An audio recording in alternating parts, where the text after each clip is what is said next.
I'm Keegan, and I'm a new business student here at Bentley University. I keep hearing about Porter's Five Forces model in all my classes, but I don't have a good grasp on the concept. I'm going to head over to the Learning Center here at Bentley, where I hear they have experts on the topic.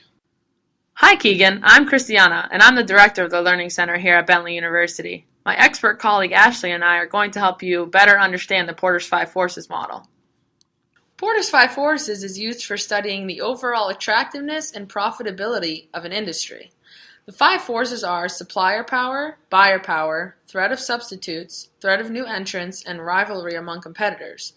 The first step in conducting a Porter's Five Forces analysis is to determine what industry the company competes in. It's important to note that a Porter's Five Forces should only be used by companies already competing in an industry, not companies trying to enter a new one.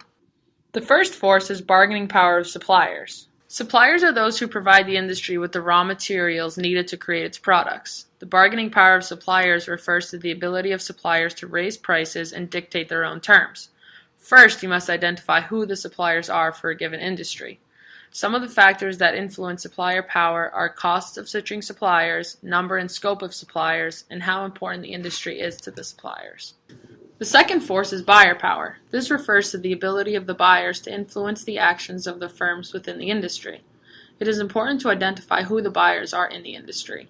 Factors that affect buyer power are the number and size of customers, switching costs, and the product's importance to the buyer. The third force is the threat of substitutes. A substitute is a product from another industry that offers the same or similar benefits to a customer and can satisfy their needs.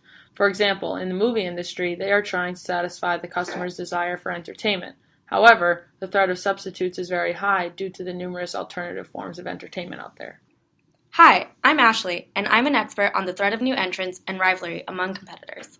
The fourth force is the threat of new entrants, which can be defined as the likelihood of new competitors arising and competing against existing firms in the industry. Some of the determining factors are capital requirements, economies of scale, and product differentiation. For example, there are high barriers to entry in the airline industry due to the large capital requirements. The last force is the intensity of rivalry among competitors in an industry. This is the extent to which firms within an industry put pressure on one another to limit each other's profit potential. Determining factors for this force are industry growth rate, fixed costs, product differentiation, and switching costs. In the coffee and snack shop industry, companies like Dunkin' Donuts and Starbucks experience a high intensity of rivalry due to the lack of product differentiation. Once you understand each of the forces, you can rate each one from high to low. Then you can come up with an overall rating for the industry to determine its attractiveness based on level of competition and profitability. Any questions, Keegan? Questions? How could I have any questions after that fantastic explanation?